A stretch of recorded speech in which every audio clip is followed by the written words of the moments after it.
Okay, the last skill that we're going to need to understand and know for this unit is how to find the sum or the difference of decimal numbers. So the exact answer of a decimal problem. The first thing that we're going to do, again, is come back to that understanding of decimal place value. Ideally, kids would be able to set this up on their own, right? They'd be able to stack the numbers on their own. But just so you guys understand how we're stacking them and why we're stacking them that way, I'm going to use the same chart. Well, I'll use that chart.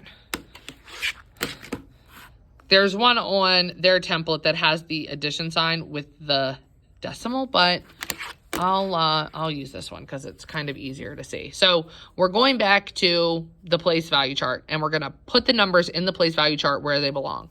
I tell them all the time, start with the decimal, right? And then work your way out or back. So behind the decimal is the 2 and the 8 in this number, and then in front of the decimal is our 4 and our 3.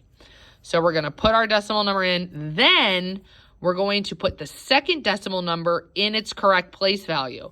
A lot of the times they want to do this, but you can't do that, right? Because in this number, it's 6 ones and 1 dime, right? And now they're telling me it's 6 dimes and 1 penny when they shift the number down. So we have to be really vigilant and, you know, I don't know another word for what I'm trying to say. It's been a long day. So we're going to just line up our decimals and our place values. So the decimals will always line up. And then again, we're going to follow suit. The 1 is behind the decimal. The 6 is in front. Now everything is lined up.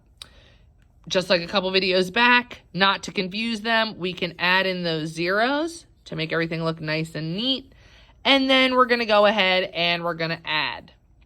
We're going to start in the hundredths column, and we're going to add 8 plus 0, which is 8.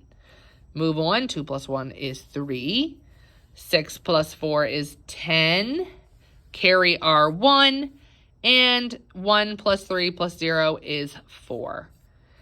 After that, our answer is not finished because our answer is not 4,038, right? If you have $34.28 plus $6.10, you don't have $4,000.38.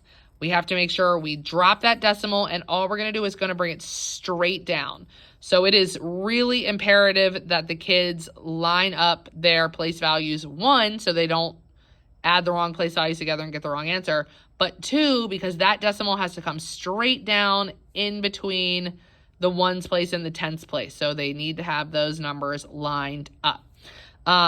So that is how you add, and you would do the same thing if this were a subtraction problem. We would do the exact same thing. 8 take away 0 is 8. 2 plus 1, or I'm sorry, 2 minus 1 now is 1. 4 minus 6 we can't do, so we would borrow 1 from the 3, which then would become a 2. You'd put the 1 in front of the 4. For some people, you guys might have done when you were little, like cross out the 4 and then put a 14 up here. But I find it's kind of just easiest to tell them to stick that 1 right in front of the 4 to not confuse them with all the slashes. So we're going to just stick that 1 right in front of the 4. Now we have 14 minus 6, which is what? 14 minus 7 is 7. So 8.